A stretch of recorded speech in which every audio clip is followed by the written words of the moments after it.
It was another weekend full of goals, red cards and drama in the League One, and in today's video we're going to go through and review all of the Game Week 18 League One matches. If you do want to enjoy, then make sure to like, comment and subscribe. 140 likes would be massively appreciated. We'll start out firstly then with Stockport 1 at Barnsley 1 in the early kick-off. Barnsley took the lead through Vale, Jorgen, some great build-up play originally from Barnsley, a good low ball into the box from Reyes Cleary on that left-hand side, and a good finish from Jorgen. They were unable to hold on for all 3 points. An assist from Jack Hunt, a man on trial with Bradford City in the summer. Cross from the right hand side comes in, and Callum Connolly completely unmarked in the box, 8 yards out, volleys it into the back of the net. I thought personally in the first half Barnsley were the better side. They didn't actually manage to catch any of the second half, but yeah, looking at the first half, it was practically total domination from Barnsley, but then the second half was largely dominated by Stockport. Barnsley probably just tried to sit in and grind out that 1-0 win. In terms of the result, from Bradford City point of view, this is quite ideal in all honesty. Stockport's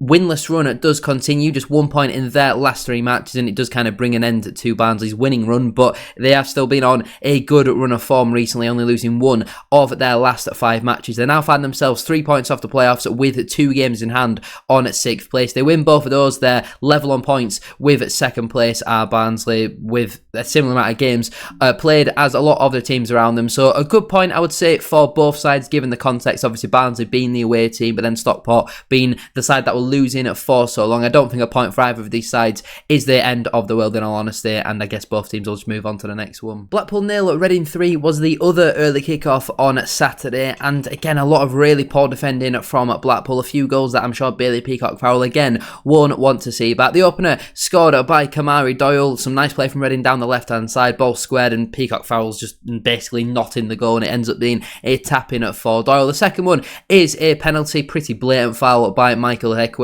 well converted by Lewis Wing, wrapped that one into the corner, and then the third goal, shot comes in from distance, parried by Peacock-Farrell right into the path of a Reading player. Then, to be fair, he gets back up well to save it, but then again, he does still parry it straight back into the path of Randall Williams to tap into the back of the net. So a really good win for Reading, and a deserved win in the end. Blackpool had a couple of decent opportunities, especially in that first half, without really creating too much clear cut. If we have a look at the first half stats, it was pretty even. Second half also pretty even as well, but as you can see, Blackpool have certainly dominated the possession, while Reading have been better in near enough every other statistic. So I wouldn't say this was a relegation 6-pointer, but two sides that are certainly not near the promotion picture at the moment, but the league's so tight, a couple of wins can certainly propel you up the table. But Reading recently, under Liam Richardson, have proved to be a solid side. They're very hard to beat, they're not conceding many goals as well now. Yes, they've had the odd 1-1 draw here and there, which is very Reading-like for this campaign, but you're looking at 11 points in their last 5 matches. They only picked up 11 from their first 12, so Reading are certainly going in the right direction now. It's a big win for them, and Blackpool, after a good start under Ian Ever, it is now just 1 point in their last 3 matches. They're now a point from safety, having played a game more, and then there's a 5-point gap between 20th and 19th as of right now. So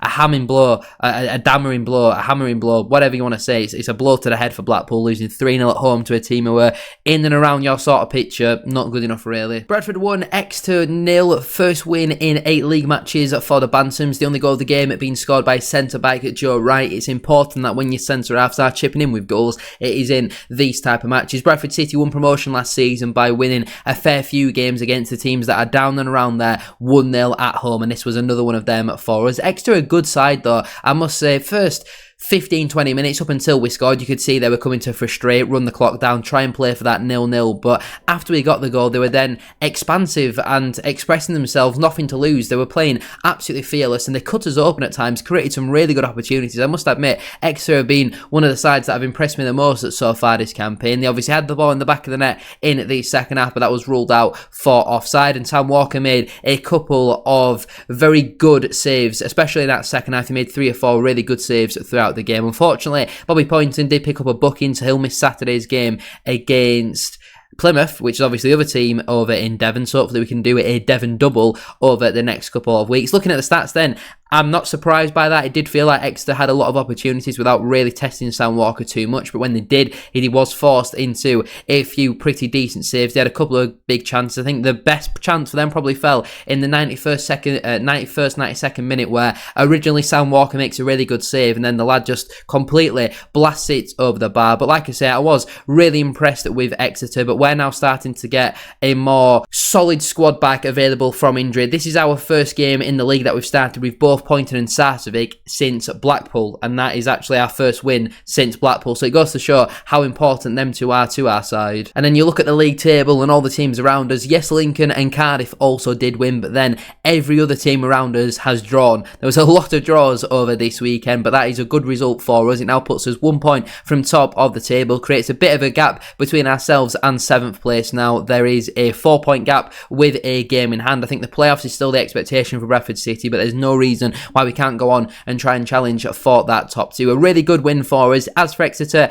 I do think if they play out that for the majority of the remainder of the season, they will be fine. You can see certainly why they do concede goals. Even the goal we scored just comes from them switching off, really, but they're a threat, and I'm surprised to see they've only scored 16 goals so far this campaign, because they do look a pretty decent side. But as of right now, I think Exeter should be fine if they play like that, but I don't think they play like that often enough, so cause for concern maybe. Grecians fans, let me know your thoughts down below. Burton 0, Orient 4 was potentially the shock result of the weekend. Later Orient have certainly got that in their locker, been giving and factoring in that they are the highest goal scorers in the division, but a clean sheet and Burton conceding 4 at home, given how solid they've been defensively over the last couple of weeks. I was really surprised by this result, but Aaron Connolly, outstanding in this game. The opener is scored by him, just gets the ball on the left-hand side, takes on his man. Yes, the goalkeeper should save it, but still a very good finish. He plays a big part in the second goal as well. Cross from the left-hand side, Don Ballard gets across his man and heads into the far corner. Into the second half, Azim Abdullahi scoring an absolute screamer. Again, Aaron Connolly involved in that, and then the manager's son, Charlie Wellens, wrapping up the scoring with 15 minutes left on the clock. When you're the manager's son, you might sometimes get accused of only playing because you are related to the gaffer, but 2 goals and 2 assists for him so far. I think he's had a solid enough start to life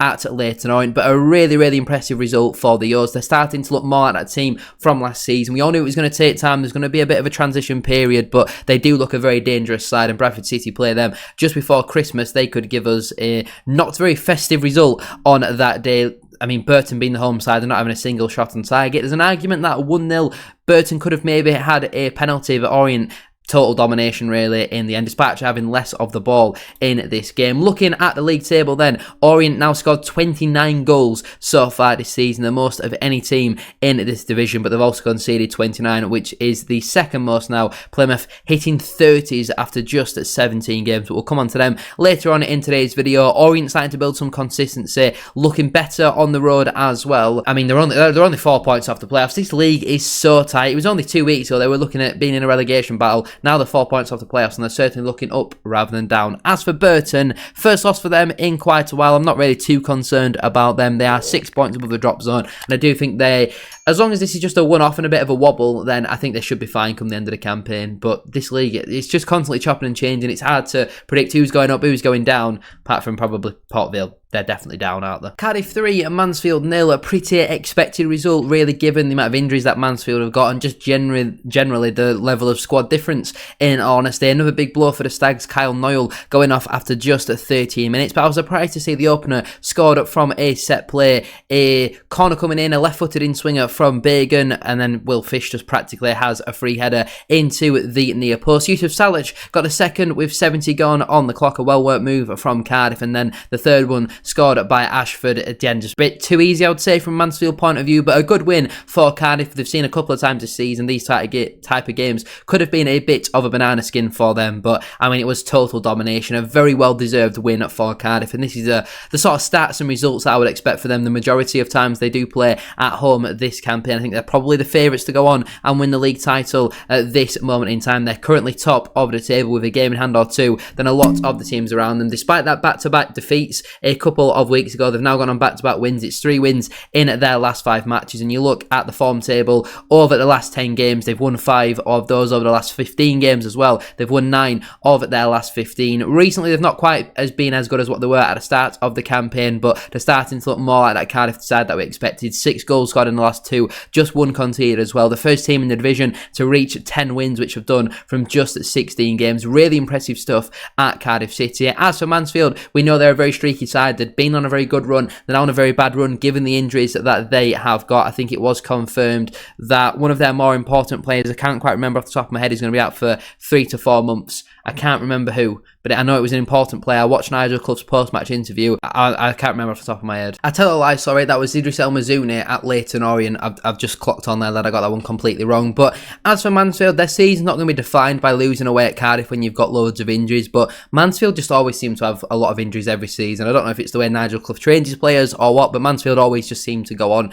a run where they've got 9 or 10 players out, and that's why Jordan Bowery ends up at centre-back, left wing, goalkeeper all the time, doesn't it? But good win for Cardiff. As for Mansfield, just forget about it and move on. Doncaster 2 at Peterborough 1. Doncaster have finally won a game of football. It's taken nearly 3 months since beating Bradford City in their cup final, but I promise Doncaster fans, as soon as you win a game again, I won't start talking about the cup final. It was funny when it was 3, 4, 5 weeks, but it's gone on to nearly 3 months since Doncaster's last league win, and it's Jordan Gibson with a brace, his first goal contributions of the season that are against a team that isn't Bradford City. I cannot believe what I am saying here, but the opener, great outside of the left foot boot cross into the box from Luke Molyneux, and a good finish from Jordan Gibson. The second one, good through ball from Broadbent, and Gibson, I think, getting it through the legs of Alex Bass. Harry Leonard did pull a goal back 5 minutes into the second half with a really good finish from outside of the penalty area, but a big win that for Grant McCann's side, managing against one of his former clubs as well. It feels like throughout my lifetime, both of these clubs have either been managed by one of Grant McCann or Darren Ferguson in like the last 15 years. Peterborough dominating possession without really creating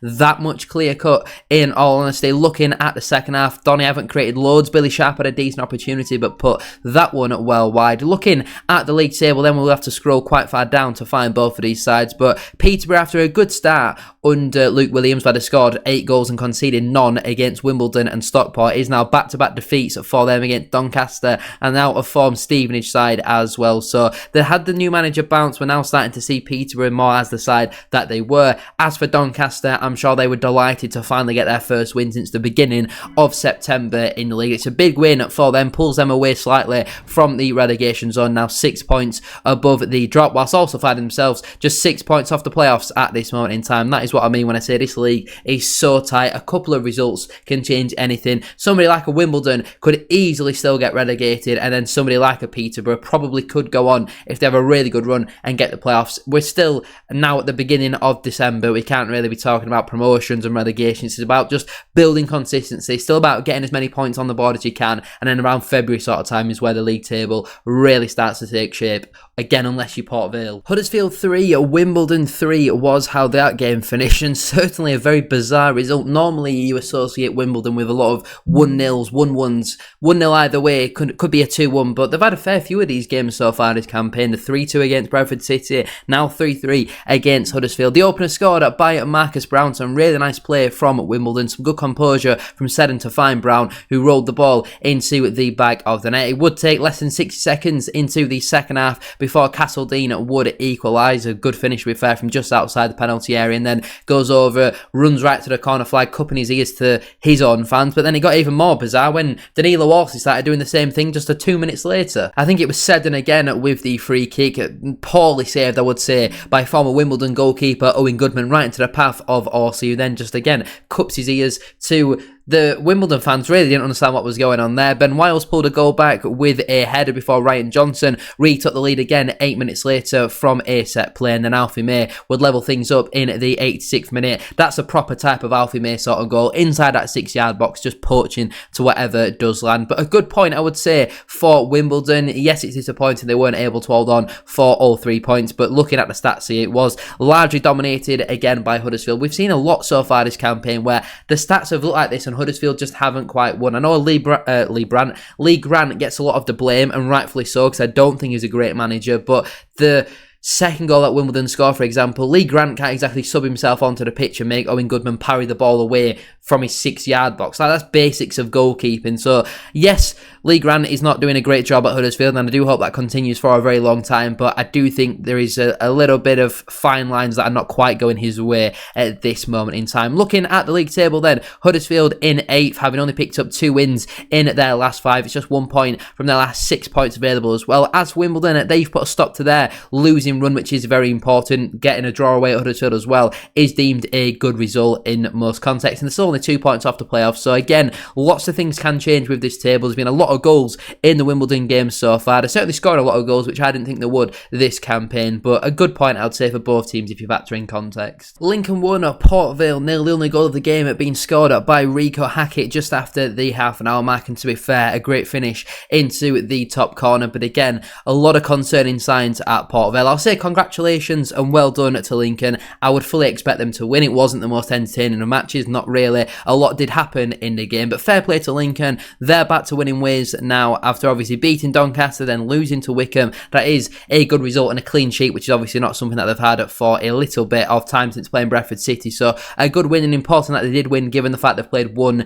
in most cases 2 games more than a lot of the teams around them. So a good win for Lincoln. But as for Port Vale, just creating nothing. 5 shots, 1 on target, not even 0.4 XG created, not having much of the ball. They just look absolutely awful, and I'm still really surprised that Darren Moore is still in a job at Port Vale. Hall had a great opportunity in the second half, but just put his header straight at the goalkeeper. But playing Ronan Curtis at left wing back, if this team is accurate, which does seem quite likely, they've got about 17 left wing backs. Why is he still playing there? I just think there's a real lack of League One quality in this side, and I don't think Port Vale improved much on their team from the summer. They obviously replaced Talai with Devante Cole, which I think was a relatively okay replacement, but they've just not got enough strength in depth in this squad, and I'm really hoping that Port Vale don't sack Darren Moore before next Tuesday, when obviously Bradford City do play against them. But like I say, a good win for Lincoln. Port Vale, though, 3 points from safety, having played a game more, just 3 wins from 18 matches, just 11 goals scored. Yes, they've only conceded 21, which is pretty solid. 1 point picked up, though, in your last 5 matches, and that was a 0-0 at home. I mean, when was the last time Port Vale scored? Have Port Vale ever scored a goal? What on earth is still going on at Port Vale? I just hope he's still in a job by next Tuesday, but something tells me they might sack him soon, and that would be the correct thing to do. I can't believe he's still in a job there. Luton 1, Bolton 1. Again, a decent-ish point for both sides. I think Bolton will probably be the happier of the 2 teams, given they were the away side. They were down to 10 men as well for quite a lot of this game. Kyle Dempsey opened up the scoring after 8 minutes. Some nice play from Ossie, 2-2 down the left-hand side, and to be fair, a really good finish from Dempsey. I think when he's available, and obviously he's now back from a long-term injury, I do think he is amongst one of the best midfielders in this division. Unfortunately, Simmons did pick up a second yellow card in the 70th minute. Now, the highlights kind of show it as a straight red card, which when I first saw that, I was like, how is that a straight red? But I can understand why the referee might have given a second yellow card. That does make a little bit more sense. Now, Bolton weren't unable to hold on for all 3 points. As 7 minutes to go, Kadoa would pop up with an equaliser. He actually scored against Bradford City, and to be fair, a decent finish. It did probably seem like it was coming, given that Bolton were down at 10 men. Looking at the stats again, Luton were probably the better side, and maybe probably did deserve a little bit more at that one. Jerry Yates had a couple of decent opportunities, which he just could not quite finish. I'm not sure how many goals he scored so far for Luton, but I don't think it is many whatsoever. But like I say, a decent point for both sides. Obviously, Bolton, their unbeaten run does continue, but I'm pretty sure they've still not won away from home. They've only had 1 away win so far this campaign, and that was obviously away at Huddersfield. I forgot about that game. But in terms of Luton, a lot of inconsistency around them at the moment, and they're still only 1 point off the playoffs. They have played a game more, though, than a lot of the teams around them. They need some more consistency, and they need to stop conceding so many goals, or maybe start scoring more. But -1 XG, -1 goal difference, is not good enough for Luton after 18 games, in my opinion. Plymouth 0, Northampton 3. How is Tom Cleverley still in a job as a football manager? I will never know, but a great win for Northampton. I'm surprised to see some somebody was booked for time wasting after 5 minutes. Normally it takes referees until the 90th minute to do so, but we did see Tom Eaves open the scoring after 58 minutes. A good cross into the box from Perkins and a textbook Tom Eaves header. He doesn't really score that many goals throughout a campaign, but that is certainly going to be the pick of the bunch for him. 7 minutes after that, Laurent Talai was sent off for an off the ball foul. There's no footage of it really. The only footage I've seen around this sort of red card is when Talai's walking back down the tunnel, decides to boot a football and goes flying on his backside, which was absolute cinema. He's obviously going to be banned for the next 3 games. It seemed like some sort of elbow or kick. Not 100% sure what happened, but it was off of the ball, and obviously he's going to miss Saturday's clash against Bradford City. I'm hoping that Port Vale and Plymouth don't sack their manager before we play them in our next 2 matches. Elliot List got the second on 76 minutes, a well-worked move and another assist for Perkins, and then just 4 minutes later, free kick comes into the box, and it's just so easy for Northampton. Free header for Willis, awful defending from Plymouth, and I'm cannot believe Tom Cleverley is still in a job. 14 shots, but just 1 on target. The lack of quality in this Plymouth squad, considering, these were a championship side last campaign. Yes, they've sold a fair few players, but goodness me, that is an awful squad for League One level. They are in a lot of trouble. And to be fair, on paper, Northampton's squad isn't particularly great either, but they've got a manager who knows what he's got in his squad. He knows how to organise. He's going to take no nonsense, and he says it how it is. Yes, at times, Northampton have bad days at the office, but Kevin Nolan will come out and tell the fans that. Whereas Tom Cleverley, it's just the same interview week after week, excuses after excuses, and I still cannot believe that. As of right now, at 12 minutes past 6 on the 1st of December, unless I've missed something, he is still the manager there. I mean, I'm glad about that. Like I say, with Bradford City playing Plymouth on Saturday, I'd much rather Cleverley be in charge than Derek Adams, for example, but goodness me, they're in a world of trouble. 4 defeats in the last 5 matches, and they're still only 1 point from safety away from their rivals from Devon, but 31 goals conceded in 17 games, 11 losses from 17 matches. It's simply not good enough. Now Talai's banned for the next 3 as well. They've got no chance of scoring. As for Northampton, it's a good win for them because they had lost 3 of their last 4 and they were starting to slowly slide down the table, but even now, just 5 points off of the playoffs. They're now 7 points above the relegation zone as well.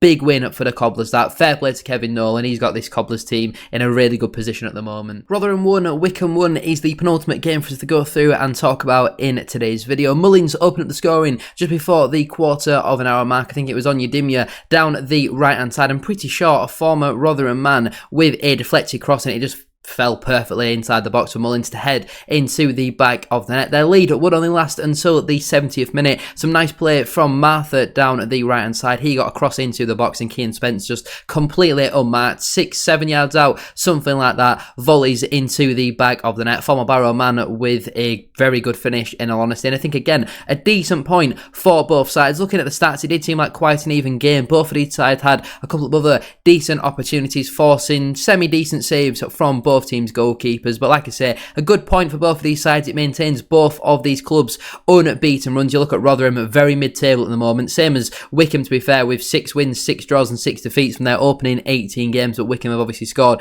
6 more goals than Rotherham. It's very even. Even the recent run, you'd like to see a couple more wins in there. Rotherham have been drawing a fair few recently. I mean, they've drawn 6 all season and 4 of them have come in their last 5 matches. But like I say, with Wycombe being the away side, but then Rotherham trailing for so long, I do think it is a pretty good point for both of these teams. There's not really been that much damage done this week. I do think a lot of teams have picked up valuable points. Wigan 0, Stevenage 0 is where we will end today's video. Not a lot to really speak about in this game. Neither side really had that clear cut of an opportunity. Both teams had some decent half chances, but like I say, nothing really too clear cut out of this one. Looking at the stats from the game, as you would expect, Stevenage obviously happy to not really have possession, but Wigan had more shots, with Stevenage having more on target. Like I say, it was a bit of a nothing affair, in all honesty, and a point away from home for Stevenage is not the end of the world, given that they won midweek away at Peterborough, which was a good result, although I do think there was a couple of refereeing decisions which did certainly go in the favour of Stevenage. But as a Bradford City fan, this is a good point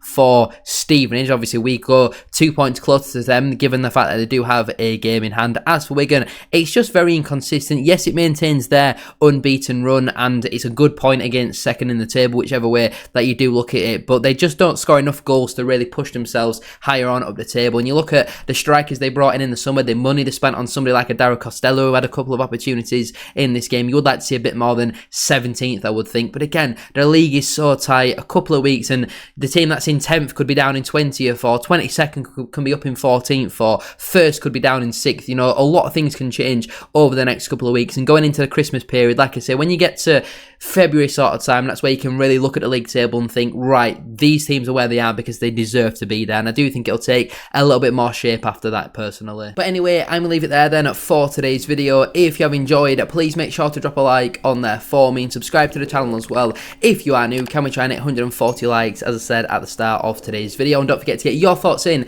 down in the comment section down below. How did your team get on over this weekend? Thank you all for watching. Have a great rest of your day. We're now heading to the festive month, so hopefully we'll get some festive results for your side. Thank you for watching, and I'll see you very soon for another one.